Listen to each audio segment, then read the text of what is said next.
এখানে রুই মাছ ভেজে রাখা হয়েছে।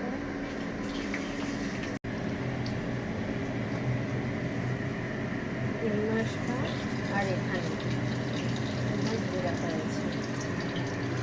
কড়াইতে তেলের মধ্যে জিরা সম্বার দিয়ে আলু ভাজে দেওয়া হয়েছে, এর মধ্যে নুন দেওয়া হয়েছে,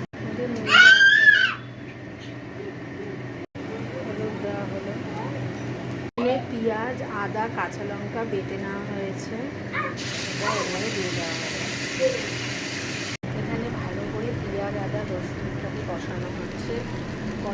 কষাতে এখানে জিরে গুঁড়ো ধনে গুঁড়ো জলের মধ্যে ধরে এখানে দিয়ে দেওয়া হলো।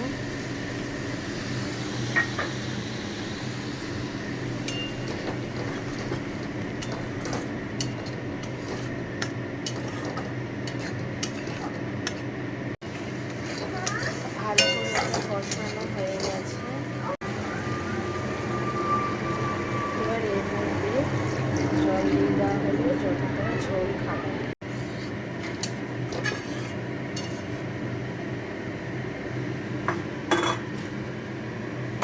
এর মধ্যে মাছগুলো দিয়ে দেওয়া হলো।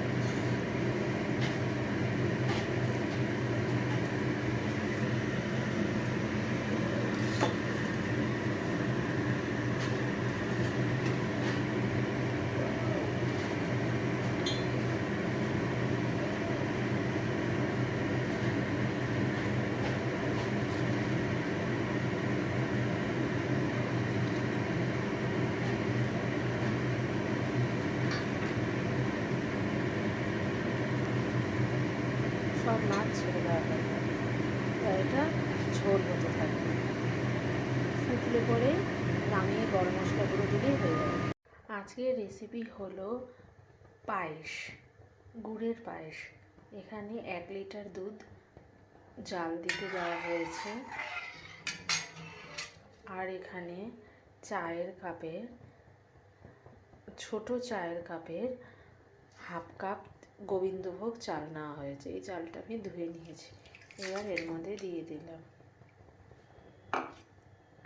এবার এটাকে কম আঁচে ফুটতে দিতে হবে। 2টো ছোট এলাচ ফাটিয়ে নিয়েছি।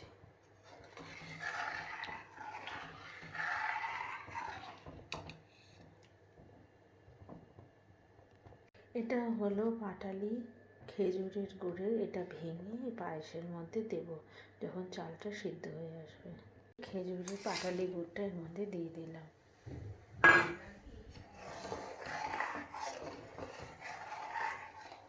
ভালো করে নাড়তে হবে। পায়েসটা বেশ ঘন হয়ে এসেছে, বেশ ক্ষীর ক্ষীর মতন হয়ে গেছে।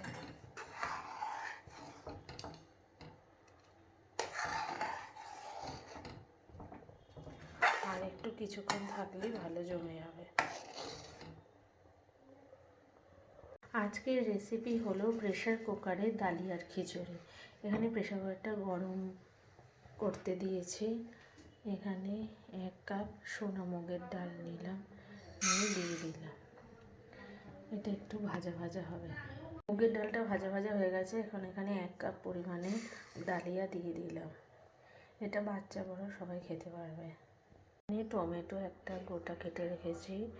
এখানে 1.5 খানা মতন গাজর, 2টো কাঁচা লঙ্কা আর আদাটা ঘষে দেব গ্রেটারে। পরিমাণ মতো নুন দিলাম, হলুদ দিলাম, মধ্যে 2 কাপ মতন জল দিয়েছি আর এতটা ঘি দিলাম। ভালো করে নেড়ে নিচ্ছি।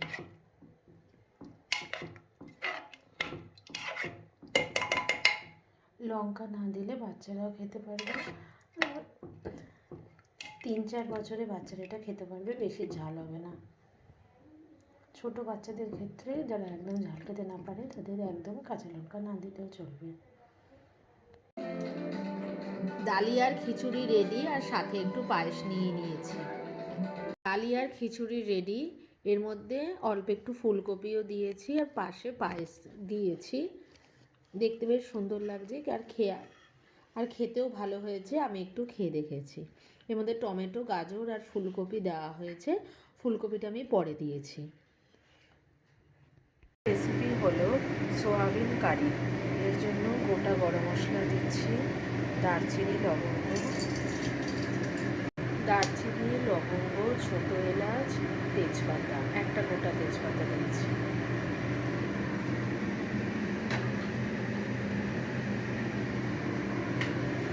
এবারে টুকরো করে রাখা আলুগুলো দিয়ে দেবো।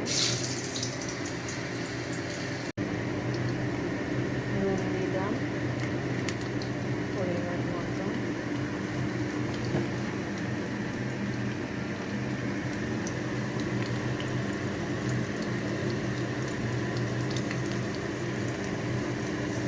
দিলাম এতটা। এটা ভাজা ভাজা হবে। সোয়াবিন সেদ্ধ করে রেখেছি, এটা দিয়ে দিই।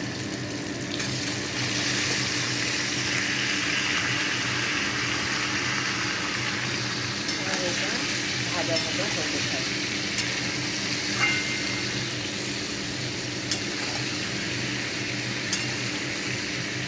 পেঁয়াজ, আদা, রসুন পেস্ট করে নিয়েছি, এটা এর মধ্যে দিয়ে দেবো।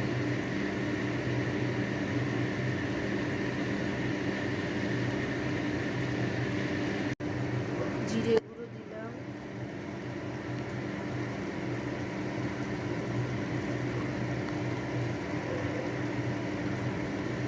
এই চামচে 3 চামচ।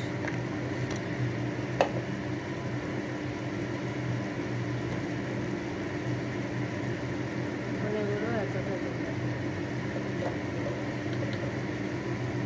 আর একটু দিলাম।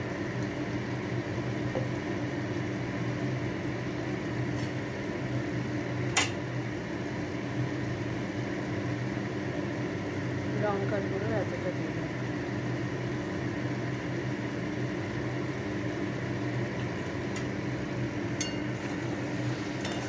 এবার ভালো করে এটা কষানো হবে, অল্প জল দেব।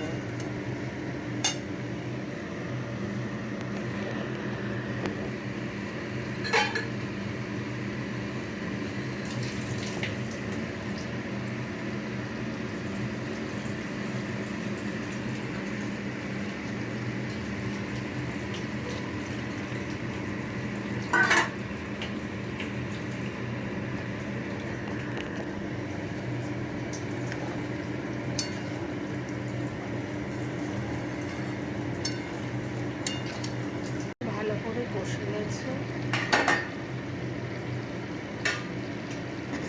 এবার এর মধ্যে অল্প জল দিয়ে দেবো, একটু ঝোল ঝোল করার জন্য।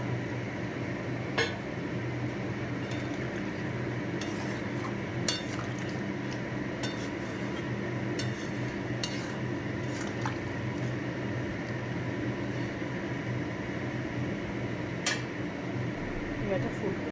এতটা গরম মশলা গুঁড়ো দিলাম।